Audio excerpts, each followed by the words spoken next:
Yo guys, balik lagi di Uki Kevin Official bersama saya. Balik lagi dengan Uki Kevin ya.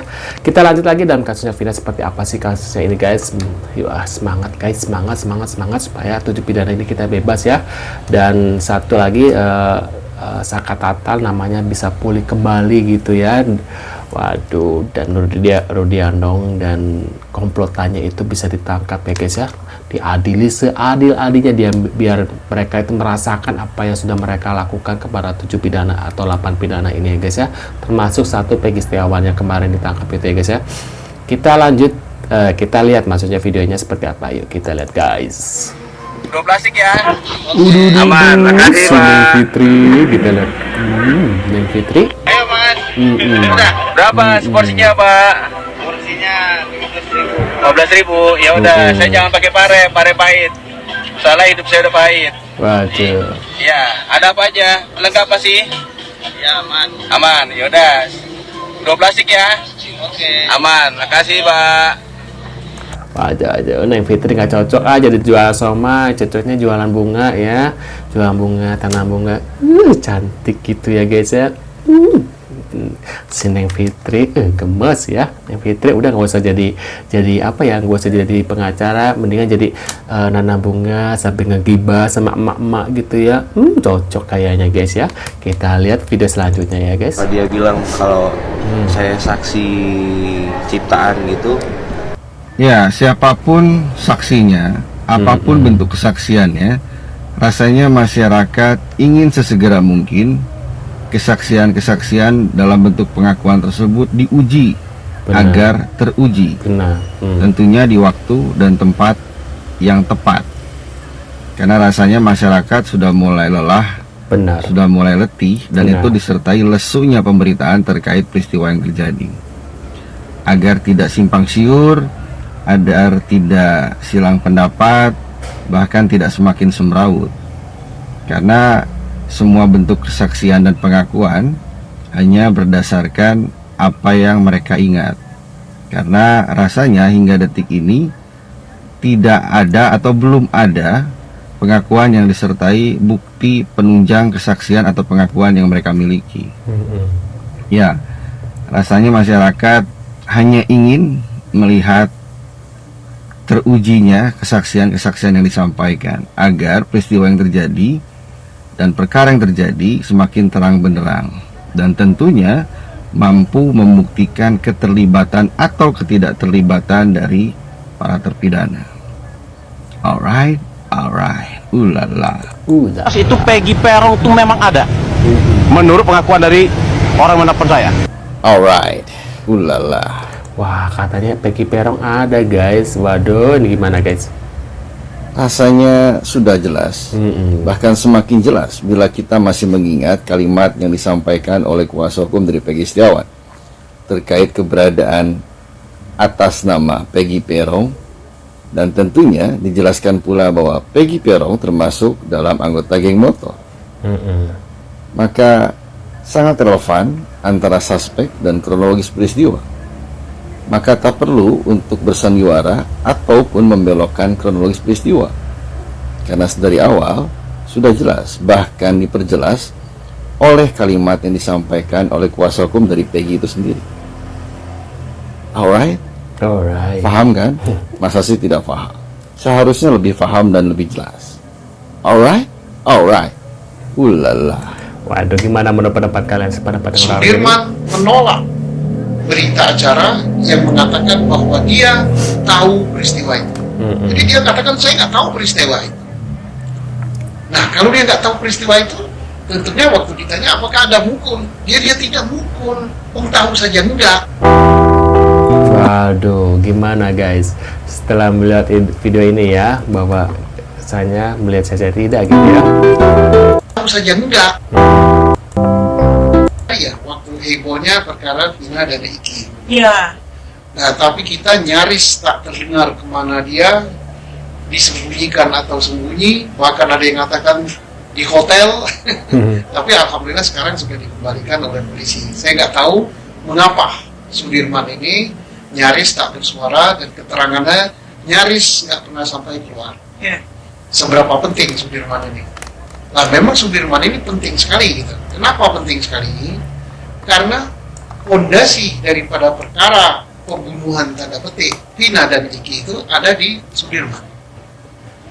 Karena satu-satunya ya yang mengatakan bahwa dia ikut mukul si Vina dan Eki hanya Sudirman. Tuh, hanya Sudirman, karena pengakuan Sudirman, apalagi katanya Sudirman itu maaf ya keterbelakangan mental gitu ya guys ya. Jadi ya nama-nama itu juga muncul dari Sudirman, katanya sih seperti itu dari Sudirman. Apakah benar? Apakah emang nama itu emang sengaja dibuat sama Rodiano sendiri ya, biar nggak kena jadi bilangnya dari Sudirman? Siapa tahu seperti itu ya guys ya. Nah, kita lihat lanjut lagi di video selanjutnya seperti apa guys. Waduh, saya dukung kalian mudah-mudahan ini guys ya. Pak Oto Luar biasa nih acara ini, yang pendidikan profesi yang sukses ya. Pesertanya sangat pintar-pintar, antusias, bersemangat, muda-muda. Saya yakin menjadi acara yang sukses lagi. Awalnya saya juga jujur sama Pak Oto itu rada gimana gitu ya, apalagi waktu itu kasusnya Jessica ya, dengan gosip-gosip yang pada waktu 2016 ya masih miring ya. Nah, dan aku percaya bahwa dia adalah pelakunya, dan sekarang setelah lihat berita-berita lagi kok ada kejanggalan-kejanggalan aneh gitu ya guys ya, dan ternyata Jessica bukan juga pelakunya ya. Nah, ini ada sebuah video lagi selanjutnya seperti apa. Salah satu terpidana Muhammad Salman Al-Farisi, siapa ya? Tidak hanya dalam kasus Vina, Herwanto berjibaku melawan ketidakadilan.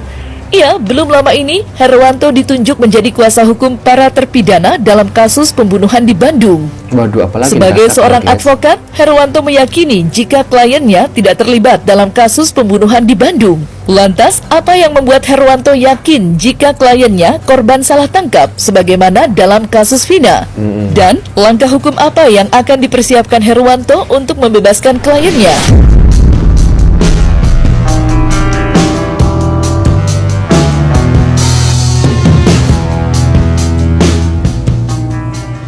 Nah, ini ternyata mendapat sambutan dari masyarakat yang cukup positif.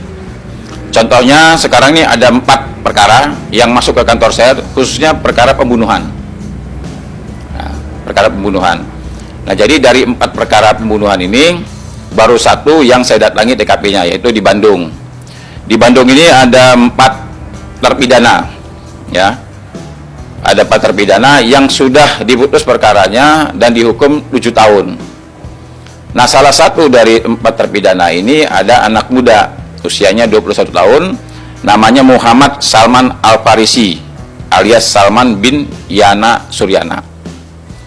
Ini pekerjaannya buruh lepas. Ya, mereka ini buruh lepas semua, ini buruh lepas. Terus juga bapaknya ini pedagang penjual es kelapa muda di pinggir jalan. Ada 2 orang penjual es kelapa muda. Memang keluarga mereka ini hampir rata-rata mereka menjual es kelapa muda. Yang satu petani. Nah, jadi dalam perkara ini, karena saya penasaran, saya kemarin datang ke Bandung. Saya langsung temui para terpidana di Lembaga Pemasyarakatan Jelengkong. Jadi ketika saya bertemu sama mereka, mereka mengaku kepada saya yang pertama, ya, mereka mengalami penganiayaan saat di BAP. Ini menurut pengakuan mereka ya. Dan ternyata keempat-empatnya ini terpaksa mengaku karena dalam kondisi yang tidak berdaya. Nah, yang sangat saya disayangkan, ternyata ini ada anak yang usianya 21 tahun, namanya Muhammad Salman Al-Farisi. Kalau ancaman di atas 5 tahun kan wajib didampingi oleh penasihat hukum. Jadi tidak perlu lagi ketika di BAP, pihak penyidik menanyakan, apakah perlu didampingi? Itu sebenarnya pertanyaan tidak perlu. Karena di situ wajib didampingi kalau ancamannya 5 tahun. Jadi ketika orang ditangkap di BAP, wajib diberikan penasihat hukum. Karena ancamannya di atas 5 tahun. Nah, sekarang ini mereka, saya baca BAP-nya ini, mereka tidak didampingi oleh penasihat hukum.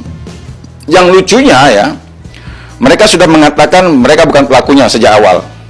Kenapa? Karena kejadiannya ini, menurut dari pihak kepolisian ini, laporannya ini tanggal 29 Oktober 2023. Ya, hari Minggu buat laporannya. Jadi ditemukan mayat hari Minggu, tanggal 29 Oktober. Nah, mereka ini diduga melakukan penganiayaan ya atau pembunuhan itu hari Jumat malam Sabtu. Nah, sementara ada saksi tukang parkir yang melihat bahwa malam Minggu, ya, malam Minggunya ini si korban yang meninggal ini masih hidup.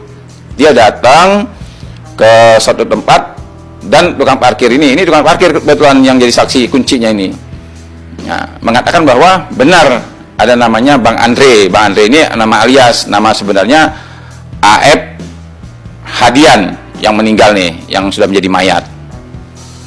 Nah, kalaulah malam Minggu dia masih hidup orang ini, berarti malam Sabtu itu nggak ada pembunuhan, tidak ada penganiayaan. Kalau berurusan dengan ladusing emang gak pernah kelar-kelarnya guys ya. Pasti kalau udah kayak gini ujung-ujung minta maaf apa segala macam.